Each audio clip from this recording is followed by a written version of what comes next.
There is something about a blank, colorless wall that doesn't seem right. Even the cave dwellers of our distant past drew elaborate scenes over the stone interiors. Wallpaper today means something quite different than it did early last century. Wallpaper was a popular way to bring life to a drab room. Now, most homeowners prefer many colors of paint to do the same job. It's much easier to remove than wallpaper. Our wallpaper today is the background we choose on our computer desktops. It's much more easily removed than what we have plastered our walls with.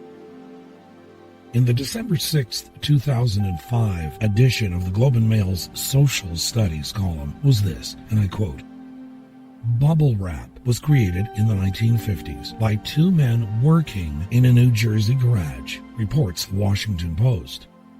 Mark Chauvin and Alfred Fielding thought they had created a new textured wallpaper. End quote. Think of all the fun you and your family could have had with that kind of wall covering. Hello once again, I'm Don Jackson. Joe Hauser Herring, from Notes on a Refrigerator Door, published by Tin Cup, wrote, "If you wonder about someone's suitability as a lifelong companion, make him wallpaper a room. You can't truly know a person until you have observed his reaction to a strip of wallpaper securely pasted upside down." End quote. I'm not setting out to make you climb a few walls over the course of this webcast. On the contrary, some of those walls just might be coming down.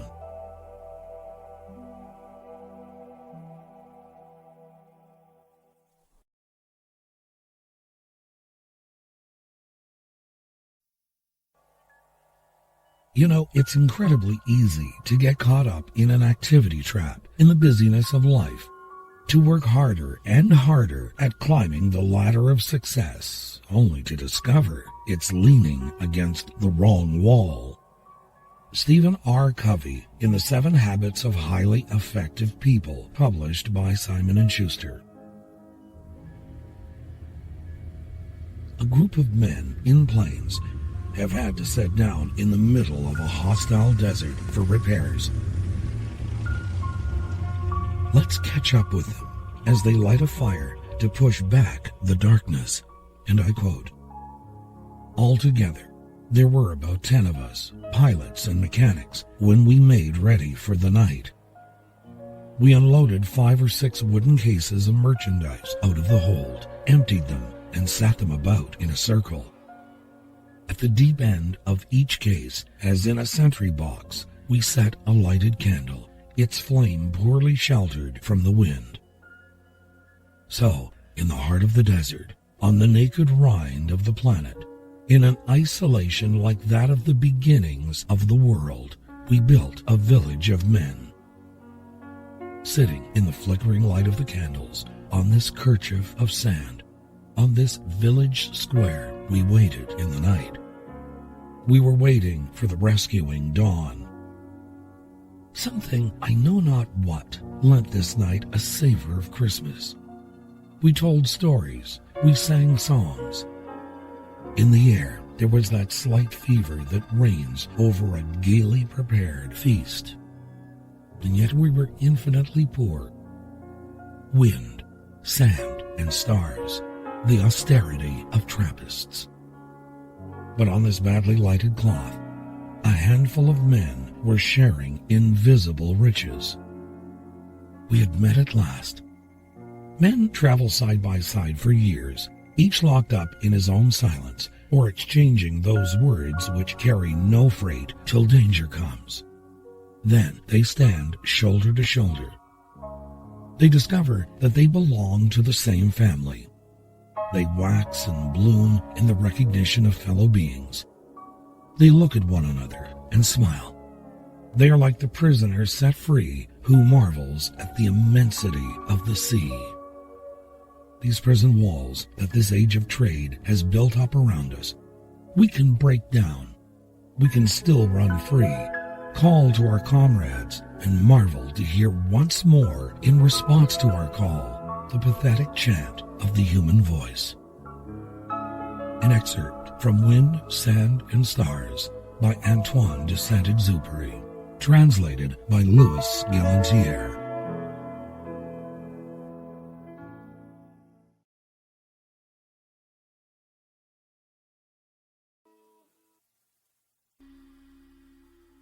There are many walls that inspire us. The interior walls of a great cathedral that seem to rise into the heavens, and a voice so clear that echoes throughout the church.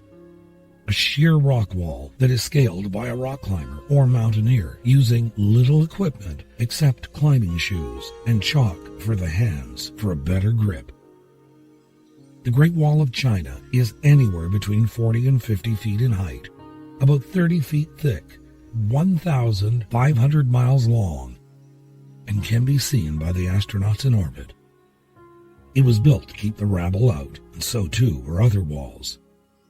Consider ones that act as borders between countries, or the fences we build to protect our property.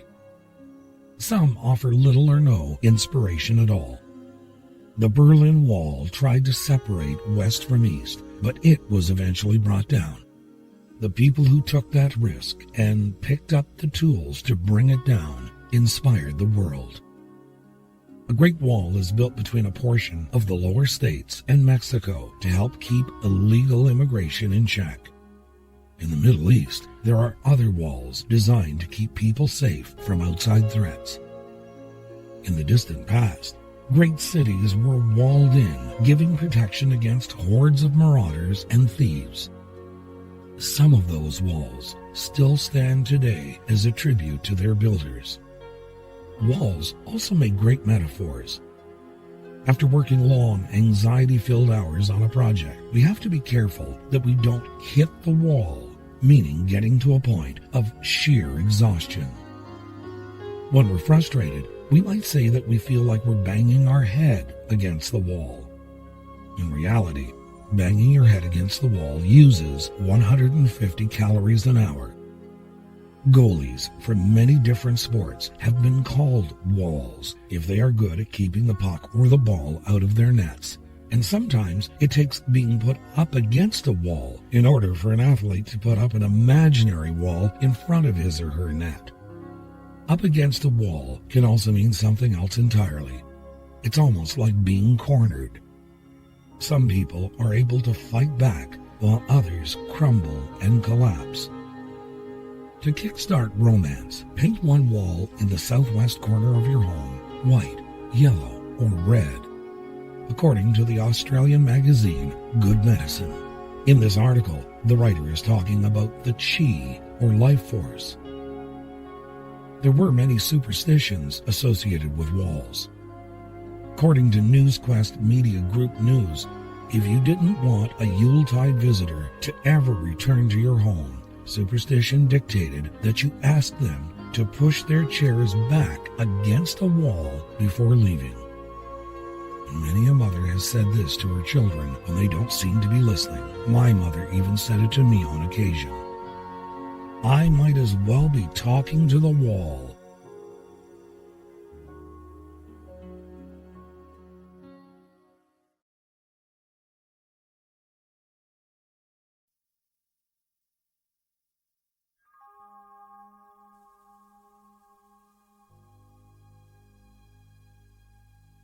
Our ancestors were superstitious about some walls. People doing renovations in older homes have found shoes between the walls. There was a superstition about hiding shoes in a house when it was being built as a way to ward off evil. If they are found during a renovation, they should be left right where they are. In New Orleans, writer Lafcadio Hearn said making figures on the wall of a house with chalk was a form of conjuring. End quote. Seeing a spider run across a wall is a sign of good luck. I guess that also applied to the fictional character of Spider-Man. The walls of the superstition saloon in Tortilla Flat, Arizona are covered in $1 bills from all over the world. A businessman once wanted to pin his business card to the wall. The owner said he would prefer the card pinned to a dollar bill, and the tradition was born. You've heard the expression, the writing is on the wall? It is supposed to foretell doom and gloom. It dates back to the book of Daniel in the Hebrew Bible. It was believed that some sort of supernatural writing foretold the fall of Babylon.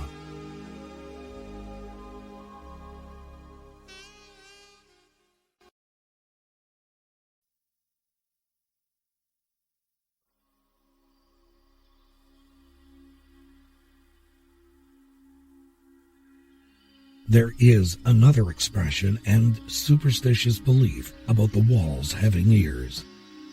In this day and age, that is very true.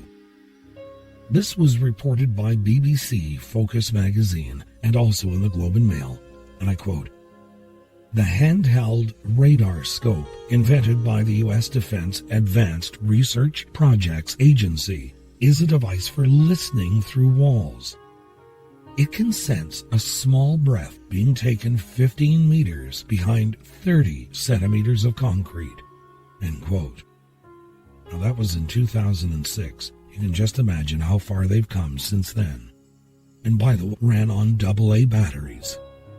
Well, it may now be necessary to whisper in your home with scopes like that around, but consider the camera on your computer aimed at you and the one on certain game systems that allow others to watch you while you play a game. There are now eyes and ears inside your home. We still cherish the silence, and we can learn a lot about being in the deep quiet. This woman knew that. She writes, "How utterly natural and nourishing silence can be, particularly where there is love. I cannot think of anything less like emptiness than quietly feeling love for another individual. And the joy of seeing someone doesn't always bring the desire to speak. Not long ago, I opened my eyes in the middle of a moonlit night and saw my husband's profile outlined against the bedroom wall. Not even moving my head from the pillow, I basked in a loving shared silence that was shaped only by soft breathing. When I finally closed my eyes, I knew completely how substantial was any silence that cradled love." Barbara Cook, quoted in the Christian Science Monitor. Another writer commented on the walls we built, and I quote, "We build our lives in a distracted way, reacting rather than acting, willing to put up less than the best. Think of yourself as the carpenter. Think about your house. Each day you hammer a nail, place a board, or erect a wall. Build wisely.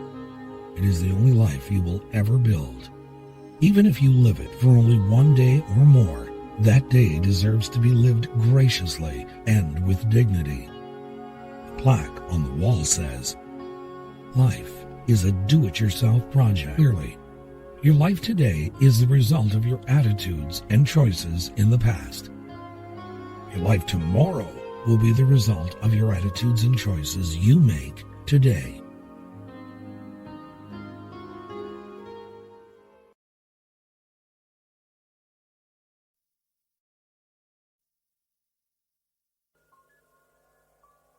I began the show speaking of wallpaper. According to one of my sources, and I quote, "Until the 18th century, the usual way of decorating the walls of a room was to use either wood carvings or costly brocades, tapestries, and wall draperies.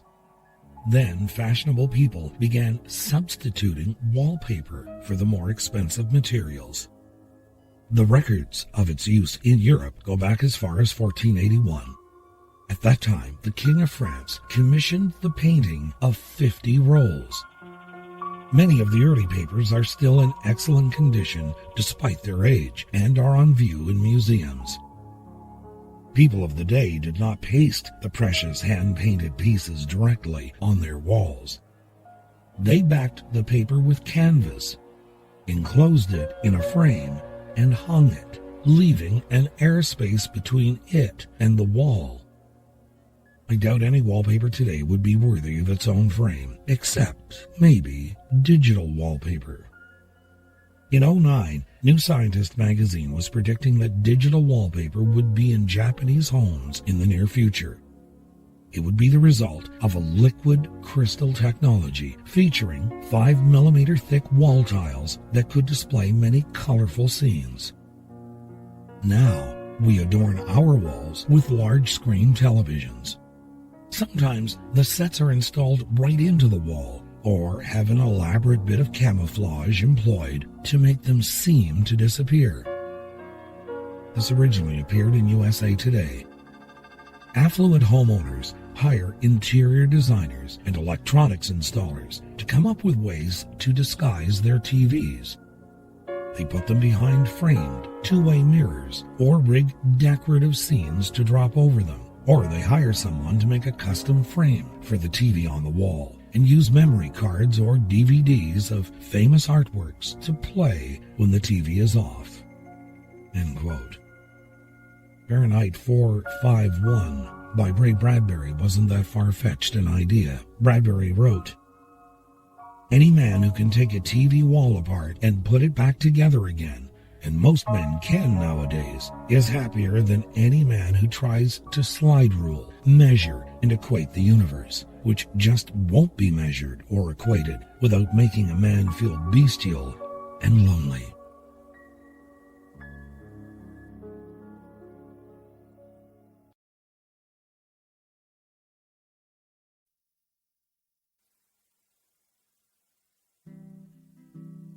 Thomas Henry Huxley said, "To a person uninstructed in natural history, his country or seaside stroll is a walk through a gallery filled with wonderful works of art, 9/10 of which have their faces turned to the wall." An outdoor fence is a wall of sorts, not quite as sturdy as the walls that hold up our houses, but no less important. They become more solid if we build them from concrete. This is about a fence. It was written by Carl Sandburg. Now, the stone house on the lakefront is finished, and the workmen are beginning the fence. As a fence, it is a masterpiece, and will shut off the rabble and all the vagabonds and hungry men and all wandering children looking for a place to play. Passing through the bars and over the steel points will go nothing except death and the rain and tomorrow. End quote. Robert Frost observed, "Before I built a wall, I'd ask to know what I was walling in or walling out."